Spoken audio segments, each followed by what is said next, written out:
আসসালামু আলাইকুম সম্মানিত দর্শক শ্রোতা। এই মুহূর্তে দেশ ও প্রবাস থেকে যারা আজকে আমাদের এই ভিডিওটি দেখছেন সকলকে জানাচ্ছি পবিত্র রমজানুল মোবারকের শুভেচ্ছা।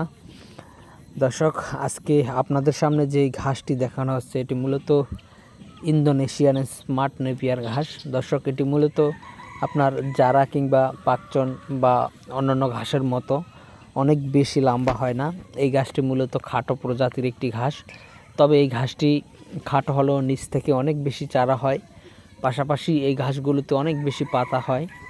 এই ঘাসের আরেকটি বৈশিষ্ট্য হলো এটি আপনার প্রোটিন অনেক বেশি। অন্যান্য ঘাসের তুলনায় এই ঘাসটি হাই প্রোটিনযুক্ত ঘাস কিন্তু বলা হয় এই স্মার্ট নেপিয়ার ঘাসকে। দর্শক শ্রোতা, এখন প্রায় মার্চ মাসের আজকে 8 তারিখ বা 9 তারিখ হবে। তবে এখন মার্চের সময় আপনারা জানেন আস্তে আস্তে শীত পুরাই শেষ হয়ে গিয়েছে। এখন আস্তে আস্তে গরম আসতেছে। গরম যত বেশি হবে আর ঘাসের ফলনটা তত বৃদ্ধি পাবে। আপনারা জানেন যে শীতকালীন সময়ে সব ধরনের ঘাসের ফলন কিছুটা কম হয়, তবে সামনে যত গরম আসবে ঘাসের ফলন কিন্তু তত বেশি হবে। তো দর্শক, এখন যারা এই ঘাসগুলো লাগাতে চান, আমাদের কাছে এই ইন্দোনেশিয়ান স্মার্ট নেপিয়ার হাইব্রিড ঘাসের পরিপক্ক এবং 100% পরিপক্ক কাটিং রয়েছে।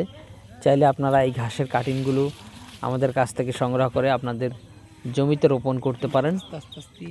শুধু স্মার্ট নেপিয়ার নয়, আমাদের কাছে যারা ওয়ান হাইব্রিড ঘাসের কাটিংটাও রয়েছে।